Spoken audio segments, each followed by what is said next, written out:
તો આપણે અભ્યાસ કરીએ છીએ ધોરણ 12 વિષય બાયોલોજી ચેપ્ટર નંબર 14 નિવસન તંત્ર. કાલે આપણે એની પ્રસ્તાવના જોઈ લીધી. ઘણા બધા છોકરાઓ હુજુમ ઘણું બધું હાજર હતું કાલે, બરાબર. તો આપણે એની કાલે પ્રસ્તાવના જોઈ અને એ જ રીતે આપણે એની નિવસન તંત્રની રચના અને કાર્યકીનો અભ્યાસ કર્યો.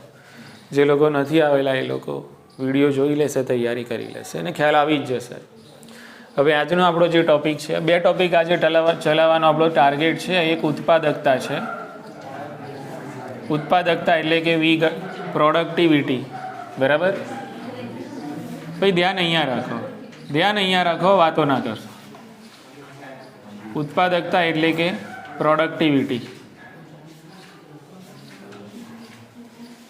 અને બીજું જે છે આજે ચાલશે વિઘટન એટલે કે ડીકમ્પોઝિશન. જોવામાં વધારે લેન્ધી લાગશે, તમને જોશો નહીં, સમજશો એટલે બધું એકદમ ઇઝી એકદમ જ ઇઝી થઈ જશે. ચલો જોઈએ ફટાફટ. તો પહેલો મુદ્દો આપણે અહીંયા પૂરો કરીએ, ઉત્પાદકતા. અને નીટ માટે આ એકલો આ જે ટોપિક છે ને એ બહુ સારામાં સારો એક્ઝામિનર માટે ગણાય છે, કારણ કે આમાંથી સવાલ આવે છે, બારીક વ્યાખ્યાઓ છે આમાંથી પૂછાતી હોય છે, બરાબર. નીટ માટે બહુ જ અગત્યનો મુદ્દો છે. ભલે પ્રશ્ન રિપીટ ના થાય પણ કોન્સેપ્ટ તો રિપીટ થઈ શકે છે, બરાબર. ચલો જોઈએ હવે ઉત્પાદકતા એટલે કે પ્રોડક્ટિવિટી. કોઈ પણ નિવસન તંત્રની ગાડી ચલાવી હોય તો જે પેટ્રોલ આવવાનું છે પેટ્રોલ પંપ ઉપરથી જ આવવાનું છે, ઘરે પાણીની ટાંકીમાંથી આવવાનું છે નહીં. તો એવી જ રીતે સમજી લો કે આ કોઈ નિવસન તંત્ર છે, સમજી લો કે જંગલ વિસ્તાર છે. એનો મતલબ એમ ક્યાં થઈ ગયું, જંગલનું નિવસન તંત્ર. જંગલના નિવસન તંત્રની અંદર નોટ ઓનલી જંગલનું નિવસન તંત્ર બટ ઓલ્સો જેટલા પણ નિવસન તંત્રો આપણને સૃષ્ટિ પર જોવા મળે છે, એ જલીય હોય કે પછી સ્થલીય હોય, દરેકે દરેક માટે ઉર્જાનો સ્ત્રોત એટલે કે સૂરજ. ઉર્જાનો સ્ત્રોત શું છે? સૂરજ છે, સૂર્ય છે, ઉર્જાનો સ્ત્રોત છે.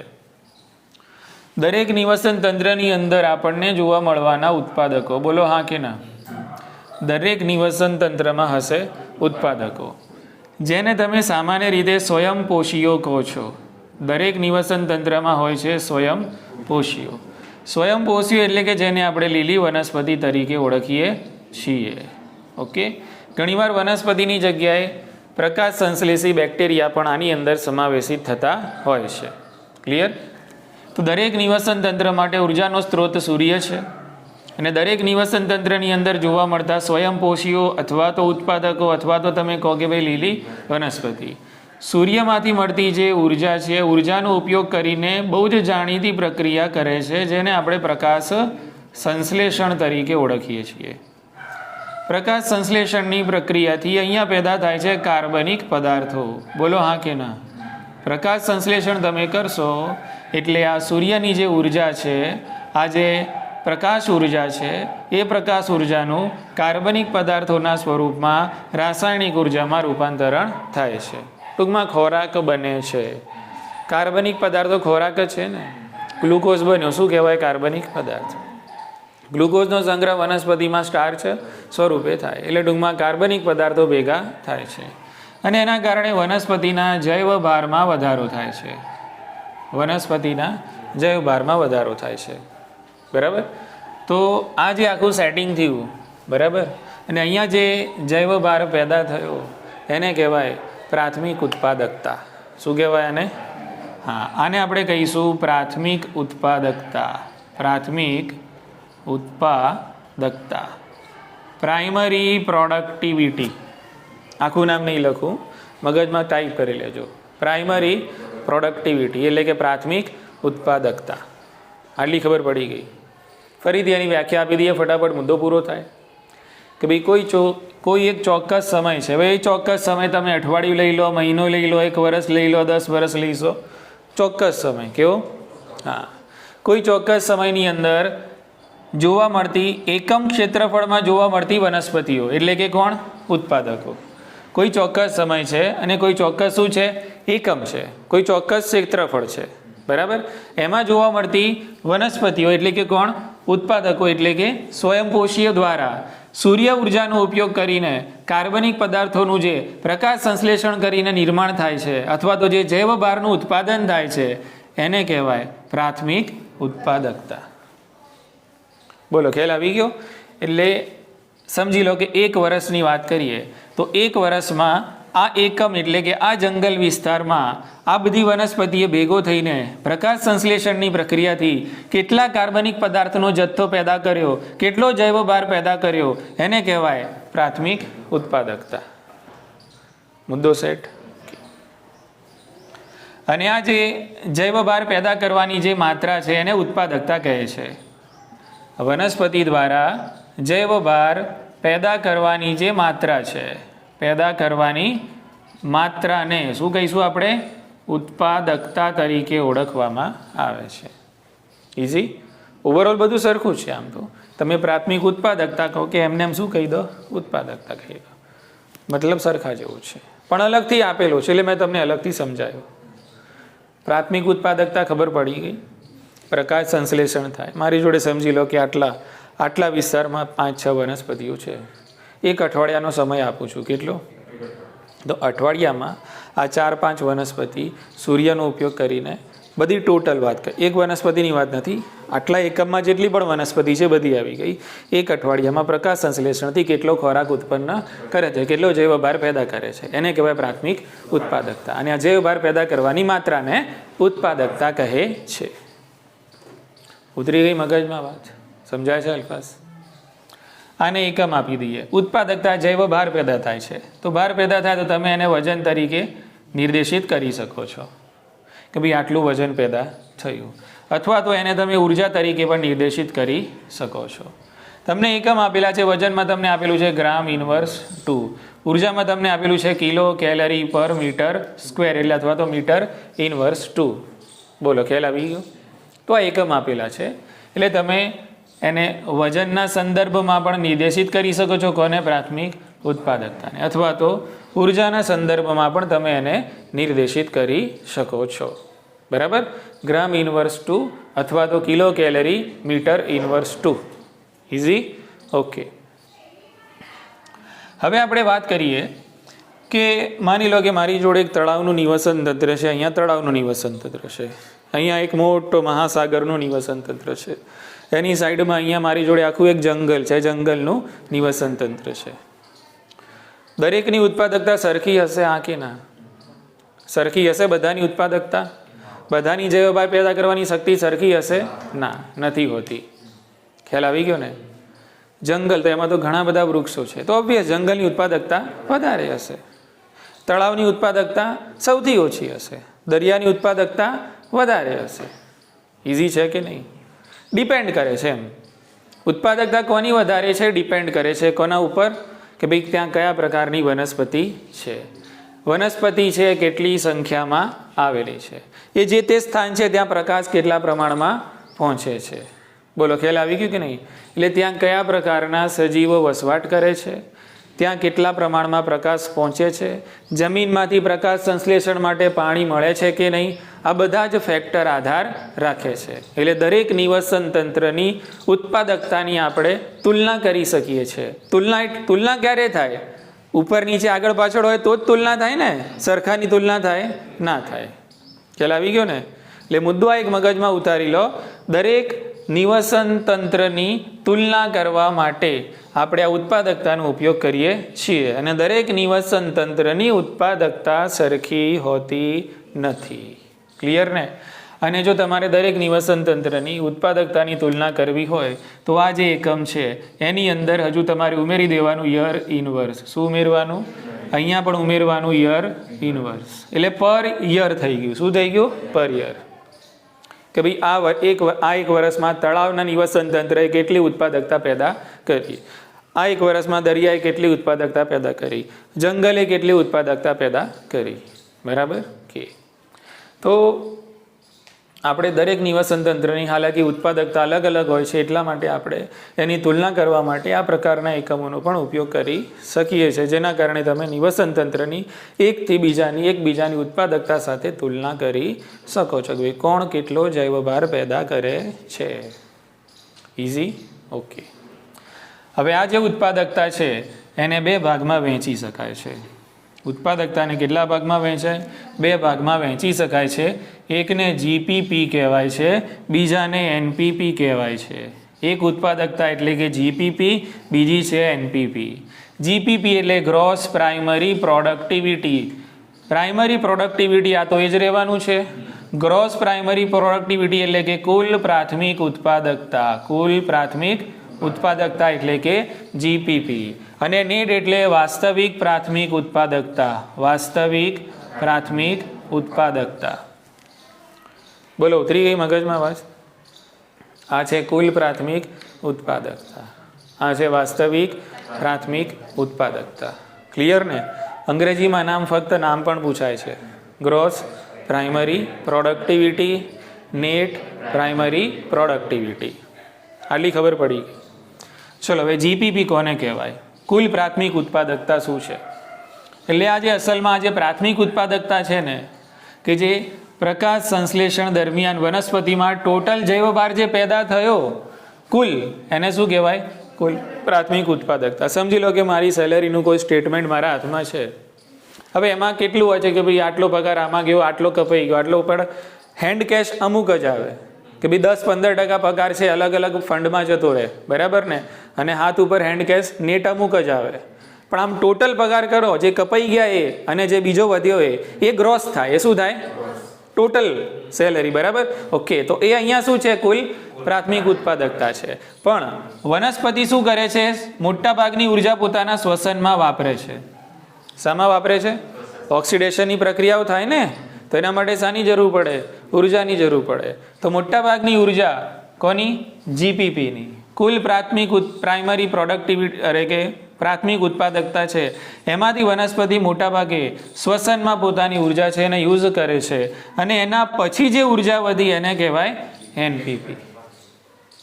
સમજાવ્યું કે નહીં? એટલે બે વસ્તુ અલગ છે, જીપીપી અલગ અને એનપીપી અલગ. ખ્યાલ આવી ગયો ને? ટોટલ આપણે જે જમીએ છીએ ટોટલ કુલ, એને તમે સમજી લો જીપીપી. શું સમજી લો? પછી એ ઉર્જા આપણા શરીરમાં જાય છે, પછી એ ઉર્જા આપણા અલગ અલગ ચયાપચયિક પ્રક્રિયાઓમાં વપરાય છે, શ્વસનની પ્રક્રિયાઓમાં વપરાય છે. એના પછી જે વધ્યું એને કહેવાય NPP, net primary productivity. Easy છે, સમજો પડી ગઈ ને? એટલે જીપીપી વધારે હોય કે એનપીપી વધારે હોય? GPP is always more than NPP. Clear ને? ઓકે. હવે એટલે આ સૂત્રને આગળ પાછળ ઉપર નીચે વધતા ઓછા કરીને પૂછે, પણ આપણને આવડવું જોઈએ. GPP minus R is equal to NPP. Easy છે. NPP plus R is equal to GPP. બરાબર, આગળ પાછળ ઉપરની જેમ કરે એમ, પણ આપણને ખબર પડી જવી જોઈએ. બોલ, વ્યાખ્યામાં ખ્યાલ આવી ગયો? વોટ ઇઝ જીપીપી અને વોટ ઇઝ એનપીપી. બરાબર ને? વનસ્પતિ પોતાની કુલ પ્રાથમિક ઉત્પાદકતામાંથી મોટા ભાગની ઉર્જાનો જથ્થો શ્વસનની પ્રક્રિયાઓમાં વાપરી લે છે. એને આપણે કયા તરીકે દર્શાવ્યો? આર તરીકે. અને ત્યારબાદ જે વધેલી ઉર્જા છે એને વાસ્તવિક પ્રાથમિક ઉત્પાદકતા તરીકે ઓળખવામાં આવે છે. સેટ મુદ્દો. ચાલો હવે આગળ વધીએ. તો આપણને ખબર પડી ગઈ પ્રાથમિક ઉત્પાદકતા. કે હવે જે મુદ્દો અહીંયાથી ખેંચવાનો છે એ છે દ્વિતીય ઉત્પાદકતા. સમજો, એકદમ આસાન મુદ્દો છે. હવે ઉત્પાદકોની અંદર, સ્વયંપોષીઓની અંદર, લીલી વનસ્પતિની અંદર વધ્યું શું? વાસ્તવિક પ્રાથમિક ઉત્પાદકતા. એને જે યુઝ કરવી છે એને કરી લીધી, એને જે ખર્ચો કરવો છે કરી લીધો, બરાબર ને? ઓકે. હવે વધી ફક્ત એની અંદર વાસ્તવિક પ્રાથમિક ઉત્પાદકતા. હવે આ વાસ્તવિક પ્રાથમિક ઉત્પાદકતા કોના ફાળે આવવાની? તો ઓબ્વિયસ આ કોના ફાળે આવશે? તૃણાહારીઓ.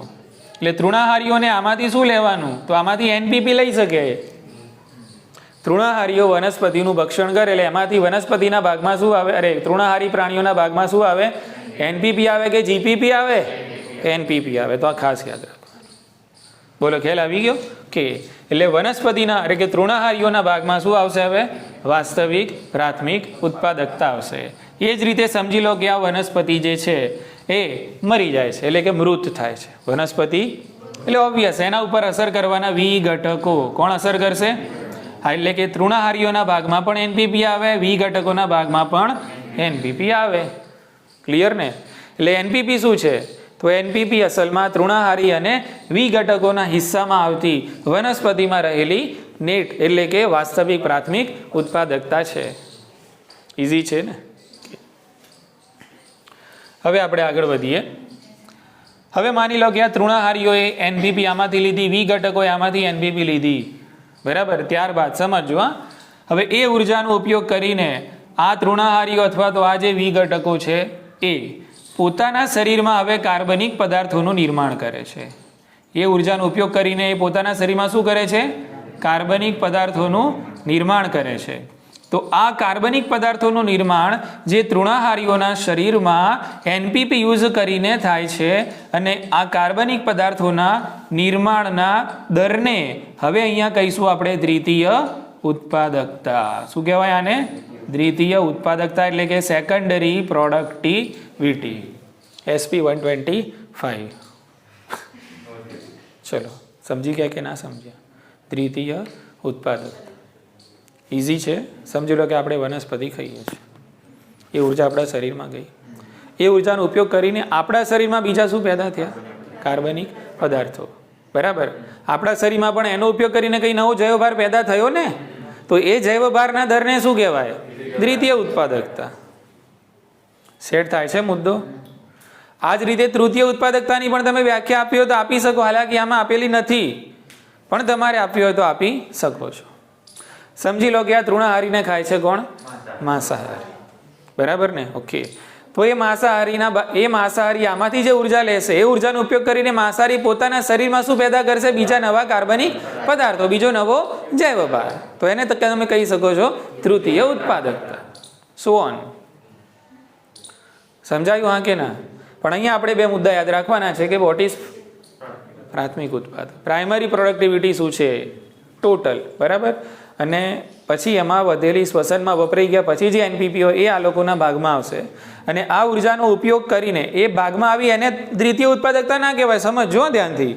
NPP is not secondary productivity.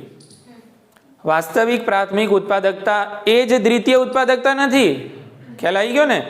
આ તો અવેલેબલ છે તૃણાહારીઓ માટે અને વી ઘટકો માટે, પણ આનો ઉપયોગ કરીને એના પછી એ તૃણાહારીઓ પોતાના શરીરમાં જે ઉર્જાનો સંચાર કરે, જે જૈવભાર પેદા કરે છે, જે કાર્બનિક પદાર્થોનું નિર્માણ કરે છે, એને કહેવાય દ્વિતીય ઉત્પાદકતા. એટલે મિસગાઈડ ના થતા. અહીંયા ઉતરી ગઈ મગજમાં વાત? ઇઝી? ઓકે. તો અહીંયા આપણને ખબર પડી વ્યાખ્યાની કે ભાઈ દ્વિતીય ઉત્પાદકતા કોને કહે છે. ઇઝી?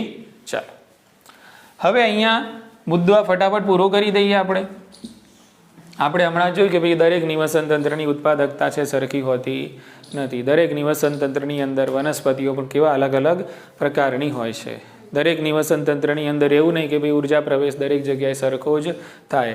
દરેક જગ્યાની જમીનમાંથી સરખા પ્રકારના જ પોષક તત્વો મળી રહેવું જરૂરી હોતું નથી. અને એટલા માટે દરેક નિવસન તંત્રની ઉત્પાદકતા સરખી હોતી નથી, બરાબર. અને સરખી હોતી નથી એટલા માટે આપણે એની તુલના એકબીજા સાથે કરી શકીએ છીએ.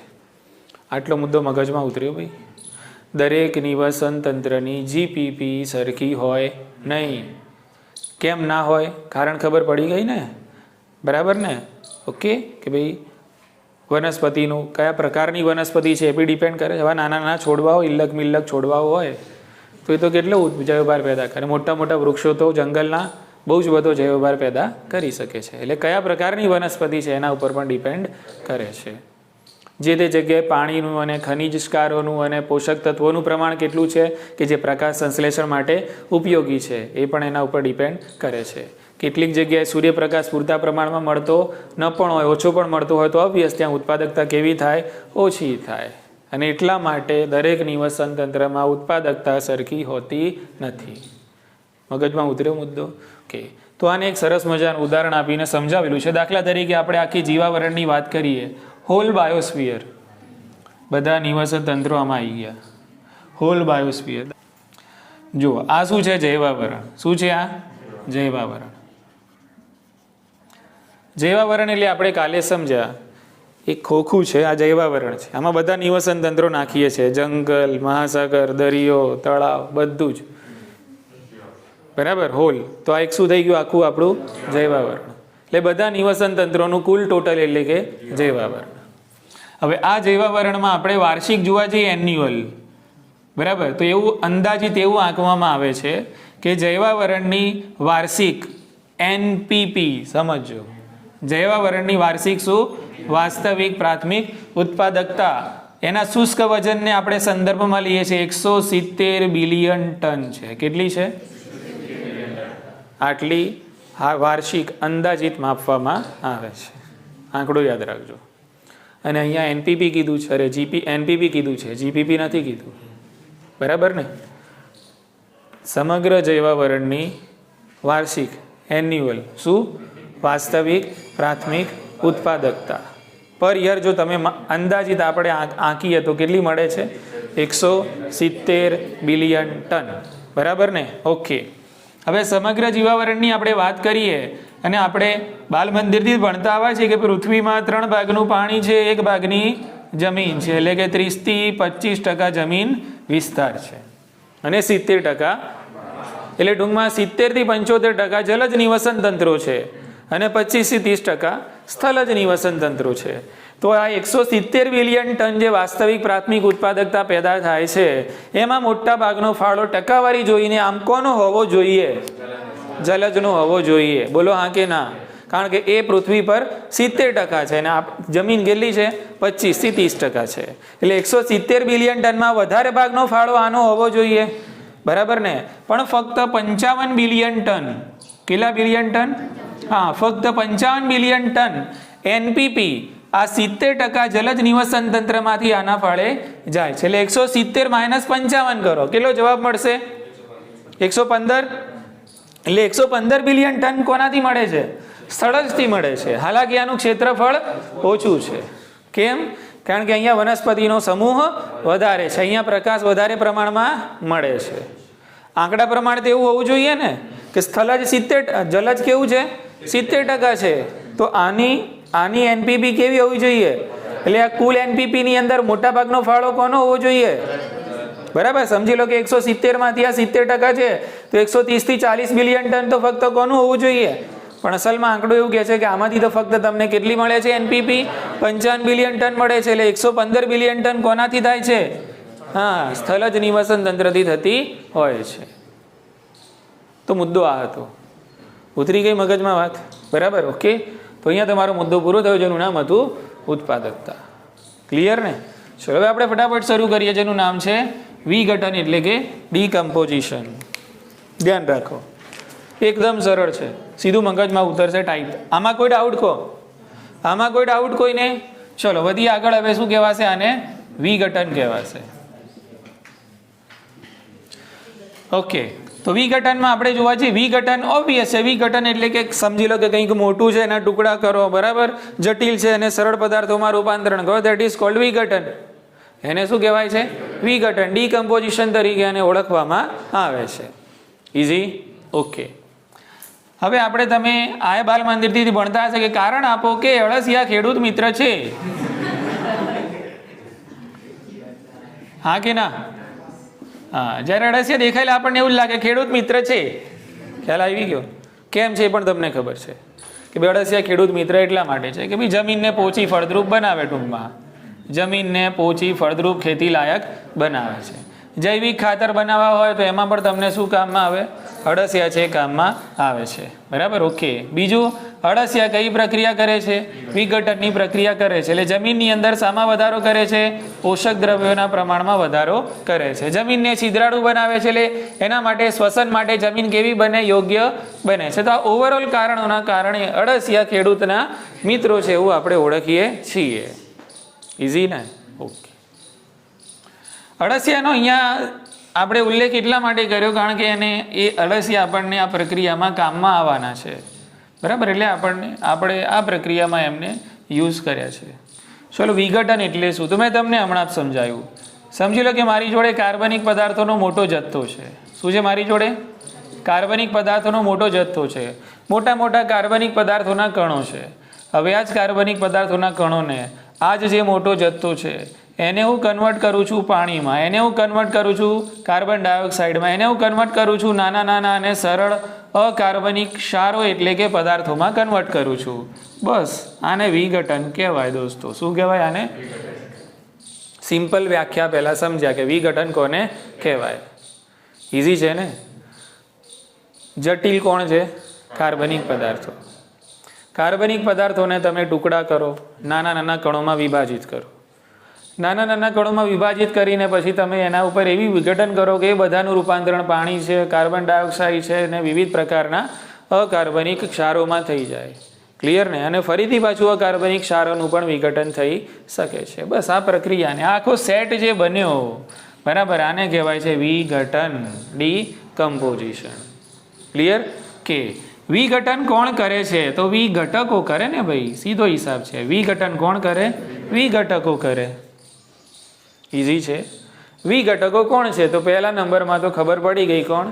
અળસિયા છે. અને એ જ રીતે બહુ જ નાના સૂક્ષ્મજીવો, ફૂગ છે, બેક્ટેરિયા છે, સૂક્ષ્મજીવો છે, એ સામાન્ય રીતે વિઘટકો તરીકે વર્તે છે. બોલો, ખ્યાલ આવી ગયો ને? ઓકે, તો આ વિઘટકો છે. ચલો, હવે આ વિઘટકો છે એ કોનું વિઘટન કરશે? તો વિઘટકો છે એ મૃત અવશેષીય ઘટકોનું વિઘટન કરે છે. સમજો, મુદ્દો પકડજો. વિઘટકોનું ટાર્ગેટ કોણ? તો વિઘટકોનું ટાર્ગેટ મૃત અવશેષીય ઘટકો. ડેટ્રિટસ ફૂડ, શું કહેવાય એને? ડેટ્રિટસ ફૂડ. ડેટ્રિટસ એટલે મૃત અવશેષીય. શું કહેવાય? હા. હવે આ કાર્બનિક, હવે મૃત અવશેષીય ઘટકો કોના?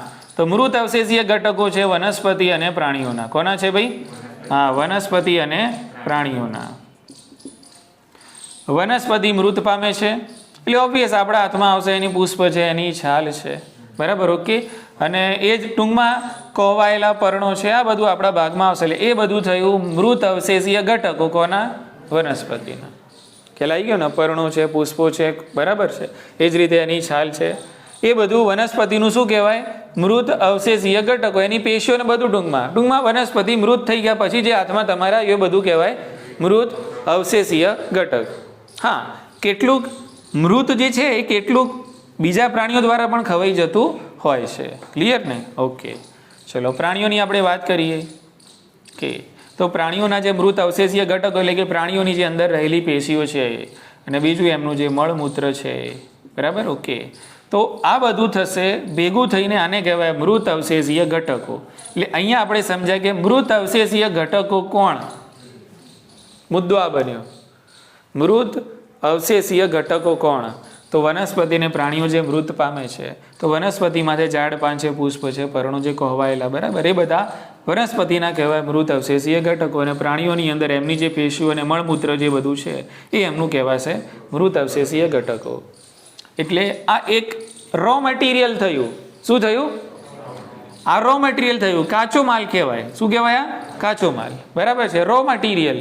અને આ રો મટીરિયલ ઉપર, આ મૃત અવશેષીય ઘટક ઉપર કોણ પ્રક્રિયા કરે? વિઘટકો પ્રક્રિયા કરે. એટલે આની અંદર રહેલા શું હોય? કાર્બનિક પદાર્થો. અને એ કાર્બનિક પદાર્થોનું આ લોકો શું કરે? વિઘટન કરે. એને કહેવાય, એને ડીકમ્પોઝિશન આપણે કહીએ છીએ. મુદ્દો સેટ થયો. કોણ કોનું વિઘટન કરે? મૃત અવશેષીય ઘટકોનું વિઘટકો વિઘટન કરે છે. આમાં શું રહેલું હોય? તો આમાં શું રહેલું હોય? જટિલ કાર્બનિક પદાર્થો. સામાન્ય રીતે એનું શામાં રૂપાંતરણ કરશે? સરળ કાર્બનિક પદાર્થોમાં રૂપાંતરણ થાય છે. આલી ખબર પડી? ચાલો, હવે મુદ્દો બનાવીએ છીએ આપણે કે તો આને આપણે કહી દઈએ, આખો આ જે સેટ છે આને વિઘટન કહી દઈએ. શું કહી દઈએ આપણે આને? વિઘટન. ક્લિયર? વિઘટન છે એના 5 ચરણ છે. કેટલા ચરણ છે? 5. Okay, there are 5 steps. એના 5 ચરણ છે. 5 ચરણમાં વિઘટનની પ્રક્રિયા પૂરી થાય છે. 5 ચરણના નામ ગુજરાતી અંગ્રેજી બંનેમાં તમારે યાદ રાખવાના છે, બરાબર. કે તો એમાં જે પહેલું ચરણ છે એને અવખંડન તરીકે ઓળખવામાં આવે છે. ફટાફટ મુદ્દાને પૂરા કરીએ એની વ્યાખ્યા સાથે. જ્યાં વજન આપવાનું છે ત્યાં જ વજન આપીશું, બાકી ફટાફટ જઈશું. એક અવખંડન છે. બીજી જે પ્રક્રિયા છે એને ધોવાણ તરીકે ઓળખવામાં આવે છે. ત્રીજું છે એને આપણે લીચિંગ, અરે કે ત્રીજી પ્રક્રિયા છે એને અપચય તરીકે ઓળખવામાં આવે છે. ચોથી પ્રક્રિયા છે એને સેન્દ્રિયકરણ તરીકે ઓળખવામાં આવે છે. અને પાંચમી જે પ્રક્રિયા છે એને ખનિજીકરણ કહે છે. એટલે પહેલા 5 સ્ટેપ તમે યાદ કરી લેજો. ગુજરાતી નામ પણ યાદ કરવાના અને અંગ્રેજી નામ પણ તમારે યાદ કરવાના. વિઘટન ઇઝ ઇક્વલ ટુ વોટ?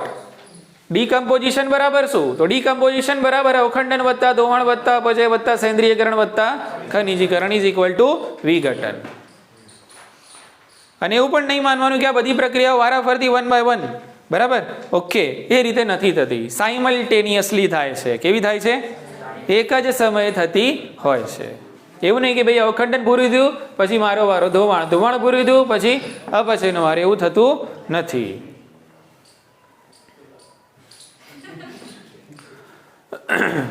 ઉતર્યો મગજમાં મુદ્દો?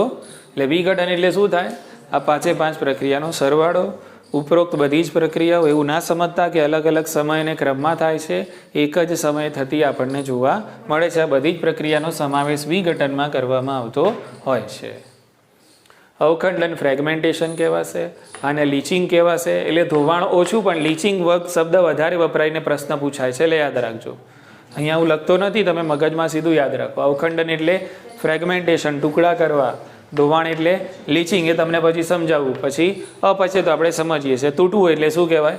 અપચય કહેવાય. પછી સેન્દ્રિયકરણ એટલે કે ખાતરનું જે નિર્માણ, સેન્દ્રનું જે નિર્માણ થાય છે. અને બીજું ખનિજીકરણ, કે ભાઈ જમીનની અંદર ખનિજોનું જે પ્રમાણ થતું હોય છે એને કહેવાય ખનિજીકરણ.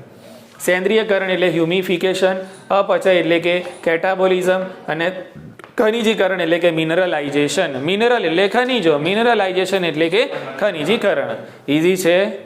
તો ગુજરાતી અંગ્રેજી બંનેમાં નામ યાદ રાખશું આપણે. ક્લિયર? ફટાફટ જઈએ આપણે કોને તરફ? અવખંડન તરફ. અવખંડનમાં ફરીથી પાછી ગાડી ફરાઈએ કોના તરફ? અળસિયા તરફ.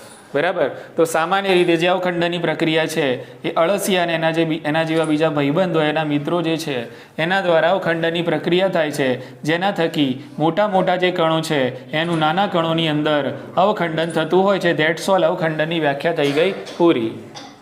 સેટ મુદ્દો? મોટા કણોનું અવખંડન કેવું? નાના નાના કણોમાં કરવાની જે પ્રક્રિયા છે કોના દ્વારા? અળસિયો અને એના ભાઈબંધો દ્વારા. એને કહેવાય અવખંડન એટલે કે ફ્રેગમેન્ટેશન. ઇઝી છે? ઓકે, ચલો હવે વાત કરીશું કોની આપણે? ધોવાણ.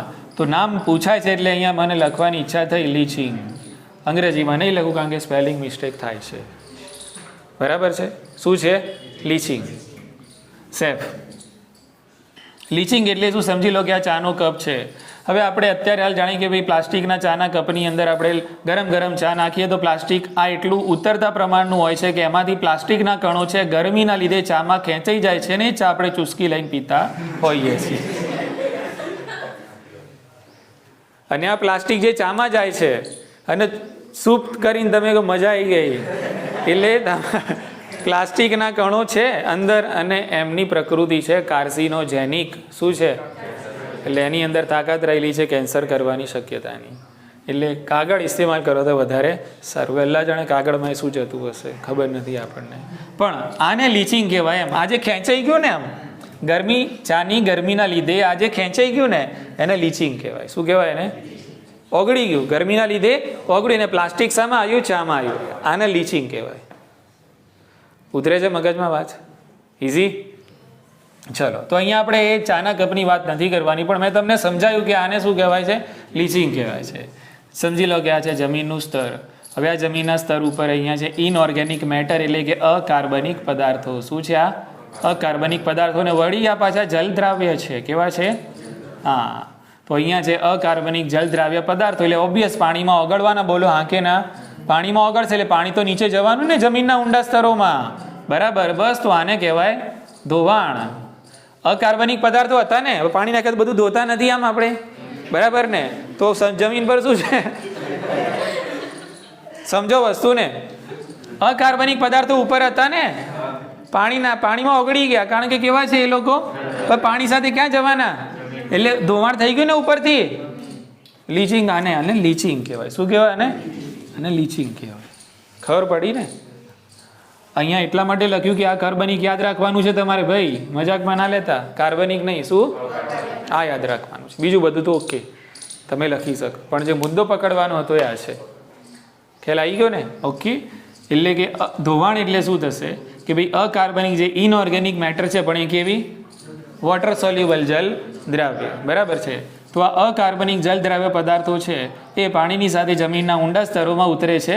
એને લીચિંગ એટલે કે ધોવાણ તરીકે ઓળખવામાં આવે છે. વાત પૂરી થઈ ગઈ? ચલો હવે આ જમીનમાં જે ઉતરી ગયા ને અકાર્બનિક પદાર્થો, બરાબર, પછી આ અનઅવેલેબલ રહે છે એટલે અનુપલબ્ધ રહે છે. કેવા રહે છે? અનુપલબ્ધ રહે છે અને ક્ષારો તરીકે અવક્ષેપિત થાય છે. ક્ષારો તરીકે અવક્ષેપિત, અવક્ષેપન થવું, બરાબર, એટલે પ્રેસિપિટેશન થવું. શું થવું? પ્રેસિપિટેશન. પણ કેવા? અનઅવેલેબલ, નોટ અવેલેબલ, અનુપલબ્ધ, ઉપલબ્ધ નહીં. બે શબ્દો યાદ રાખવાના છે. અનુપલબ્ધ, અવક્ષેપિત ક્ષારો તરીકે આપણને પછી જમીનના ઊંડા સ્તરોમાં જોવા મળે છે. સેટ મુદ્દો સમજણ પડી ગઈ? ચલો, અપચય. અપચય એટલે શું? તો અપચયમાં આપણે સુપારી આપીએ છીએ ફૂગ અને બેક્ટેરિયાને. કોને આપીએ છીએ? હા, તો ફૂગ અને બેક્ટેરિયા છે પોતાના શરીરમાંથી વિવિધ ઉત્સેચકોનો સ્ત્રાવ કરે છે. ઓબ્વિયસ, આ ઉત્સેચકો છે એ હવે આ કાર્બનિક પદાર્થો છે એના ઉપર અસર કરશે. કોના ઉપર? હા, પછી એનું અપચય કરશે, એટલે કે સરળ અકાર્બનિક પદાર્થોમાં એનું રૂપાંતરણ કરે છે. સરળ ઘટકોમાં રૂપાંતરણ. બસ આને કહેવાય અપચય. વાત પૂરી થઈ ગઈ. સમજાયું આંખે ના? અપચય એટલે શું? કોના દ્વારા થાય છે? સામાન્ય રીતે ફૂગ અને બેક્ટેરિયા અને બીજા તમને જે નામ વ્યવસ્થિત આવડતા હોય, કસાધારી, ફલાણું, ઢીકણું, એ બધું લખી શકો છો. એ લોકો પોતાના શરીરમાંથી શાનો સ્ત્રાવ કરે?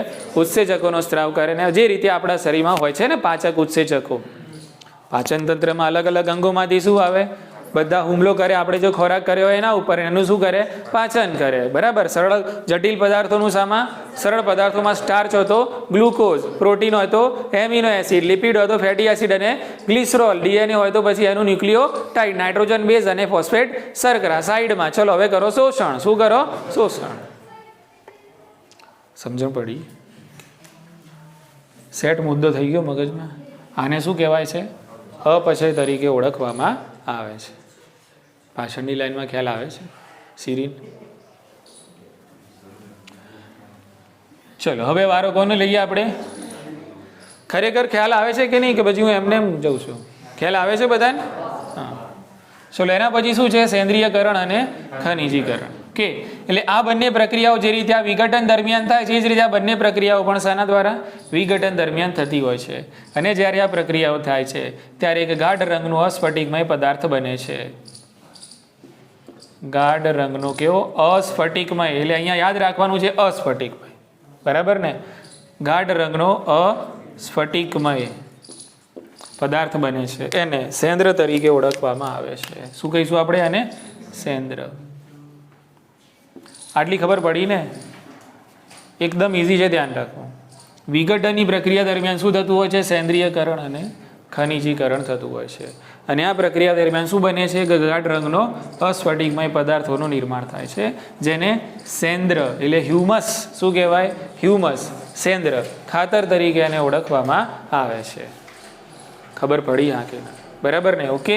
હવે આ સેન્દ્ર કેવું હોય છે? તો આ સેન્દ્ર હોય છે કલિલમય. કેવું હોય છે? સેન્દ્રની પ્રકૃતિ કેવી? કોલોઈડલ, એટલે કે કલિલમય હોય છે. અને કલિલમય હોવાના કારણે એની અંદર પોષક દ્રવ્યોનો સંચય થાય છે. શાનો સંચય થશે? પોષક દ્રવ્યોનો સંચય થાય છે. બીજું યાદ રાખો આના વિશે. આ જે સેન્દ્ર છે કંઈક એવું છે કે એના ઉપર સૂક્ષ્મ જીવોની જે પ્રક્રિયાઓ છે પ્રતિરોધક છે, રેઝિસ્ટન્ટ છે. બરાબર. એટલે જલ્દી વિઘટન થતું નથી. સૂક્ષ્મ જીવોની જે પ્રક્રિયાઓ છે એ સેન્દ્ર ઉપર કેવી? સેન્દ્ર એના માટે આ પ્રક્રિયાઓ માટે પ્રતિરોધક છે. કેવું છે? જો સરળ મુદ્દો છે એકદમ, સમજો. સેન્દ્ર એક એવી વસ્તુ છે કે એના ઉપર સૂક્ષ્મ જીવો પ્રક્રિયાઓ કરવા જાય તો સૂક્ષ્મ જીવો દ્વારા જે થતી પ્રક્રિયાઓ છે એ પ્રક્રિયાઓ માટે સેન્દ્ર પ્રતિરોધક છે. સેન્દ્ર કેવું છે? હા, એટલે ફટાફટ વિઘટન થાય નહીં. એટલે આ સેન્દ્રનું વિઘટન ખૂબ જ ધીમા દરે થાય છે. કેવા દરે ભાઈ? હા, ધીમા દરે થાય છે. બોલો, ખ્યાલ આવી ગયો ને? સમજાય છે કે? તો આ જે સેન્દ્ર બન્યું ને એને સેન્દ્રિયકરણ કહેવાય. એને શું કહેવાય? પણ આ સેન્દ્ર કેવું હોય છે? કલિલમય હોય છે. બરાબર. એટલે એની અંદર પોષક દ્રવ્યોનો સંચય થતો હોય છે. અને બીજું સેન્દ્ર સૂક્ષ્મજીવોની જે પ્રક્રિયાઓ થતી હોય છે ને એના માટે પ્રતિરોધક હોય છે. એટલે સેન્દ્રનું વિઘટન બી પાછું ઝડપી થતું નથી. કેવા દરે? ખૂબ જ ધીમા દરે થાય છે. આવું સાચા ખોટા વાક્યોની અંદર પૂછાય કે ભાઈ સેન્દ્રનું વિઘટન કેવા દરે થાય? ખૂબ જ ઝડપી દરે? ના. કેવું થાય? ધીમા દરે. કારણ શું છે? કે શું છે? કલિલમય પ્રકૃતિ ધરાવે છે. એટલે ધીમે ધીમે થાય. બરાબર ને? ઓકે. સમજો હવે અહીંયા તેમ છતાં પણ કેટલાક સૂક્ષ્મજીવો છે એ આ સેન્દ્રનું કરે છે વિઘટન. અને વિઘટન કરવાના કારણે શાનું નિર્માણ થાય છે? ખનિજોનું નિર્માણ થાય છે. બસ આ પ્રક્રિયાને મિનરલાઇઝેશન એટલે કે ખનિજીકરણ તરીકે ઓળખવામાં આવે છે. તો આ બધું થઈ ગયું વિઘટન. આ બધું શું થયું? સેન્દ્ર ઉપર અસર કરશે કોણ? ચોક્કસ પ્રકારના સૂક્ષ્મજીવો, જે સેન્દ્રનું પણ શું કરે છે? વિઘટન કરે છે, અને એમાંથી શું મેળવે છે? ખનિજોનું નિર્માણ થાય છે, અને આ બધું જમીનમાં જમા થતું હોય છે. ખનિજોનું લેવલ ધીમે ધીમે વધતું હોય છે, આને ખનિજીકરણ તરીકે ઓળખવામાં આવે છે. ઇઝી? ઓકે, ચલો મુદ્દો અહીંયાથી પાછો ખેંચીએ. ફટાફટ મુદ્દો પૂરો કરીએ, ધ્યાન રાખો. વિઘટનની જે પ્રક્રિયા છે O2 પર ડિપેન્ડ કરે છે, એટલે કે જારક શ્વસન થતું હોય તો વિઘટનની પ્રક્રિયા થાય ઝડપી. ઓક્સિજનના પ્રમાણ ઉપર વિઘટનની પ્રક્રિયા આધારિત છે. જારક વાતાવરણ હોય તો વિઘટન ઝડપથી થાય, અજારક વાતાવરણ હોય તો વિઘટનનો દર ધીમો થઈ જાય છે, ઝડપી થતું નથી. ઉતરે છે મગજમાં વાત? ઓકે. બીજું, આ વિઘટનની પ્રક્રિયા છે એના ઉપર બીજા અસર કરતા પરિબળો કયા છે? તો અસર કરતું પરિબળ બી એક આ છે, મૃત અવશેષીય ઘટકો. તમે કેવા પ્રકારનું રો મટીરિયલ વાપરો છો એ રો મટીરિયલ ઉપર વિઘટનની પ્રક્રિયાનો દર રહેલો છે. તમે રો મટીરિયલ જો કઠણ વાપરશો તો વિઘટન ધીમા દરે થશે. કેવું થશે? કોઈ વસ્તુને તોડવી છે, વિઘટન કરવું છે, અને સખત અને કઠણ હશે તો હા, એટલે મૃત અવશેષીય ઘટકો કેવા પ્રકારના છે એના ઉપર પણ વિઘટનનો દર નિર્ભર હોય છે. ઉતરી મગજમાં વાત? બરાબર, ઓકે. અને કોણ વિઘટન કરે છે? બે રો અહીંયા ખેંચી લઉં છું. કોણ વિઘટન કરે છે? બરાબર. અને વિઘટન કરવા માટેના પર્યાવરણીય કારકો કેવા પ્રકારના છે? કયા કારકો? પર્યાવરણીય કારકો. દાખલા તરીકે તાપમાન અને ભેજ. કોણ છે ભાઈ? આ બે ભાઈબંધો, તાપમાન અને ભેજ. તો આને કહેવાય પર્યાવરણીય કારકો. એટલે વિઘટનના દરની વાત છે, આ મુદ્દામાં યાદ રાખો. મુદ્દો શું છે? વિઘટનની પ્રક્રિયાનો દર કયા પરિબળો ઉપર નિર્ભર કરે છે, મુદ્દો એ છે. બરાબર.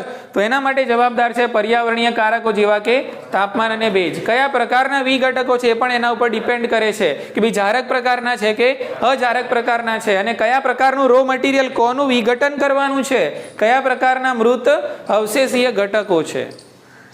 બોલો, ખ્યાલ આવી ગયો ને? તો આના ઉપર રહેલો છે શાનો દર? આ દર વિઘટનનો દર રહેલો છે. બરાબર, ઓકે. દાખલા તરીકે આ રો મટીરિયલ છે, આ રો મટીરિયલની અંદર તમારી જોડે છે લિગ્નિન અને કાઇટિન. શું છે ભાઈ? હા, લિગ્નિન અને કાઇટિન છે. ઓબ્વિયસ આપણે જાણી લીધું કે લિગ્નિન અને કાઇટિન તો સખ્તાઈ બક્ષે છે, હા કે ના? કાઇટિનના બનેલા દાંત, કાઇટિનનું બનેલું કંકાલ તંત્ર. કેમ? કારણ કે શું બક્ષે છે? સખ્તાઈ બક્ષે છે. લિગ્નિનનું સ્થૂલન થાય એટલે કોષ દિવાલ સખત અને કેવી બને? જાડી બને છે. ખ્યાલ આવી ગયો? જેના કારણે કોષો કેવા બને? મૃત બને છે, જીવરસ જોવા મળે. કહેવાનો મતલબ એમ કે લિગ્નિન અને કાઇટિન કેવા પદાર્થો છે? સખત પદાર્થો છે. સમજાય છે હા કે ના? તો આવા તમારા રો મટીરિયલમાં, તમારા મૃત અવશેષીય ઘટકોમાં કોનું પ્રમાણ વધારે હોય? લિગ્નિન અને કાઇટિનનું પ્રમાણ વધારે હોય તો વિઘટનનો દર કેવો થાય? ઓછો થાય છે. સેટ થયો મુદ્દો? તમારી જોડે જે મૃત અવશેષીય ઘટકો છે એ રો મટીરિયલમાં વધારે પ્રમાણમાં શું હોય? લિગ્નિન અને કાઇટિન જેવા પદાર્થો હોય તો વિઘટનનો દર ઓછો થઈ જાય. પણ તમારા રો મટીરિયલની અંદર જલ દ્રાવ્ય પદાર્થો છે. કેવા પદાર્થો? દાખલા તરીકે નાઇટ્રોજન યુક્ત છે, શર્કરા યુક્ત છે, આવા પદાર્થો છે કે જે સરળતાથી પાણીમાં ઓગળી જાય છે, પોચારું જેવા છે. તો ઓબ્વિયસ આવા પદાર્થો હશે, તો આવા પદાર્થો વધારે પ્રમાણમાં હશે તો ઓબ્વિયસ વિઘટનની પ્રક્રિયાનો દર પણ વધારે થશે. સીધો હિસાબ ખબર પડી ને? એટલે આ મુદ્દો બનાવ્યો કયો આપણે? મૃત અવશેષીય ઘટકો કયા પ્રકારના છે અને વિઘટનનો દર કેવો થશે? લિગ્નિન અને કાઇટિન હોય તો વિઘટનનો દર કેવો થશે? ઝડપી વિઘટન થશે નહીં. અને જો તમારા રો મટીરિયલમાં શું વધારે હશે? જલ દ્રાવ્ય પદાર્થો, દાખલા તરીકે નાઇટ્રોજન યુક્ત અને શર્કરાવાળા પદાર્થો હશે તો વિઘટન ઝડપી થશે. ઉતર્યો મગજમાં મુદ્દો? ચલો આપણે આની વાત કરી લઈએ. હૂંફાળું કેવું વાતાવરણ હશે? હૂંફાળું વાતાવરણ હશે, ભેજવાળું વાતાવરણ હશે તો વિઘટનની પ્રક્રિયાનો દર વધારે થશે. તાપમાન ઓછું હશે અને અજારક પરિસ્થિતિ હશે. તાપમાન કેવું? ઓછું અને પરિસ્થિતિ કેવી હશે? અજારક હશે તો વિઘટનની પ્રક્રિયાનો દર કેવો થઈ જશે? ઓછો હશે. ખ્યાલ આવી ગયો ને? એટલે હૂંફાળું તાપમાન, એટલે હૂંફાળું વાતાવરણ હોય, ભેજવાળું વાતાવરણ હોય તો વિઘટનની પ્રક્રિયાનો દર કેવો થાય? વધે. આ યાદ રાખજો. ઓછું તાપમાન અને અજારક પરિસ્થિતિમાં વિઘટનની પ્રક્રિયાનો દર કેવો થાય છે? ઓછો થાય છે. અને તેથી દર ઓછો થવાના કારણે આપણને કાર્બનિક પદાર્થોના ભંડાર રચાતા જોવા મળે છે. શું રચાય છે ભાઈ? કાર્બનિક પદાર્થો લખ્યું છે. લખ્યું એટલા માટે યાદ રાખવાનું છે કાર્બનિક. શું રચાય છે? હા, કાર્બનિક પદાર્થોના ભંડાર રચાય છે. કારણ કે અહીંયા દર ધીમો થાય ને, તાપમાન ઓછું હોય ને અજારક પરિસ્થિતિ હોય તો કાર્બનિક પદાર્થો તો છે જ પણ એનું વિઘટન જલ્દી થાય નહીં, એટલે ધીમે કાર્બનિક પદાર્થોનો શું પેદા થાય, આખો જથ્થો અને ભંડાર રચાતા હોય છે. આને કહેવાય છે વિઘટન. ખબર પડી ભાઈ? કોઈ ડાઉટ આમાં? આજે ને આજે વાંચી લેવા.